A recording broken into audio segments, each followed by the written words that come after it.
ये एक भयानक उत्परिवर्ती वायरस था। संक्रमित होने पर लोगों में धीरे धीरे जानवरों के बाल उगाते थे। जल्द ही वे बोलने की क्षमता खो बैठते थे और अंततः मानव समाज को पूरी तरह से त्याग कर जानवरों जैसा जीवन जीने लगते थे। आरव का परिवार भी इससे अछूता नहीं रहा।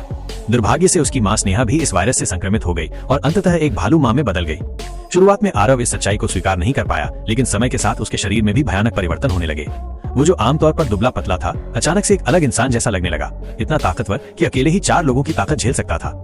सौभाग्य से उसके स्कूल के दोस्तों यूवी, सागर और आरोही ने उसमें कोई असामान्यता नहीं देखी, लेकिन आरव जानता था कि उसका शरीर अब वैसा नहीं रहा। खुद को छुपाने के लिए उसने अपने बढ़ते पंजों को जबरन रोकने की कोशिश की, पर उसे ये उम्मीद नहीं थी कि उसकी पीठ पर एक जानवर की रीढ़ भी उगाएगी।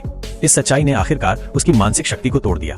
वो बाथटब में सिमट गया और फूट फूट कर रोने लगा। इसी दौरान वायरस की वजह से और भी बहुत सारे लोग संक्रमित हो चुके थे। स्थिति को काबू में लाने के लिए सरकार ने सभी संक्रमित लोगों को जेल में बंद करने का फैसला किया। आरव के पिता रघु को अपनी गहरी अंतर्ज्ञान से अपने बेटे की असामान्यता का एहसास हो गया, लेकिन सरकारी दबाव के कारण उसने स्नेहा की तरह अपने बेटे को भी जेल में भेजने का निर्णय ले लिया। हालांकि जब वो पुलिस स्टेशन की ओर जा रहा था तो उसे आरव के बचपन की यादें आ गईं, जब वो मासूमियत से मुस्कुराता था। अपने बेटे को देखकर रघु का दिल पिघल गया। उसने स्नेहा के सामने अपने पापों का प्रायश्चित करने का और खुद को भी भीतर से मुक्त करने का निश्चय किया, और तभी उसने अपने बेटे को आजाद करने का फैसला ले लिया।